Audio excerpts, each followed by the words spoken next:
You did mention as far as the point is, unique data sets, right? And so if we think about, data in this kind of sense of scale, with marketplaces, and we think about, opportunities where LLMs can be kind of applied to them, do we think that like if we look, say look back, a few years from now, that it's going to be like a specific kind of stage of marketplaces where it's applied, more effectively, or? Yeah. So let's say that you have an e-commerce business. If someone wants to exchange a T-shirt, right now you need to have someone in the business that will basically man that and manage the go into order history, look up the stock, do a return, and then reply back to the person. Now there's a company called Fixie that will basically, it's LLMs wrapped around like Shopify endpoints that can do that.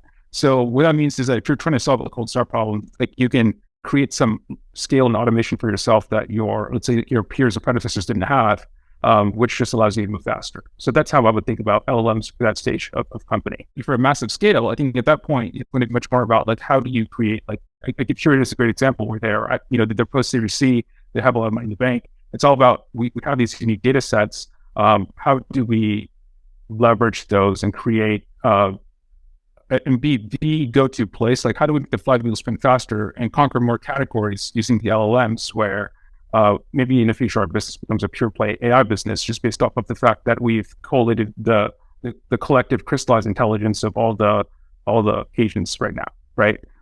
So then in the middle, it's a little bit messier, and this is where I think a lot of nuance matters in terms of what's the nature of your business, what's the core value that your users get from it. And so I'm not, I'll sort of demur, but I'm happy to, like, if there's any founder here that's at that middle stage, happy to, chat one-on-one or chat here about your specific example, just because I don't want to offer like a generalized solution that's not that useful.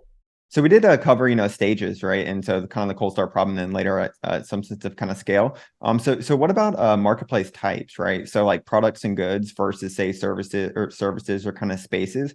Do you see any that are uniquely positioned to leverage it more now in the kind of short term with more initial adoption? Companies that are focused on in a few different sectors, but focused on some sort of coaching, or there's a human in the loop where it's executive coaching, product management coaching, health coaching, weight loss coaching. I'm seeing these companies leverage with some fine tuning of prompt engineering, GPT 3.5 or into creating like 5 to 7x efficiency when it comes to the supply side of their product and offering. So that's super exciting to see, from a few months of experimentation, let's say a quarter of experimentation, to starting to see those efficiencies really allows the business to scale up.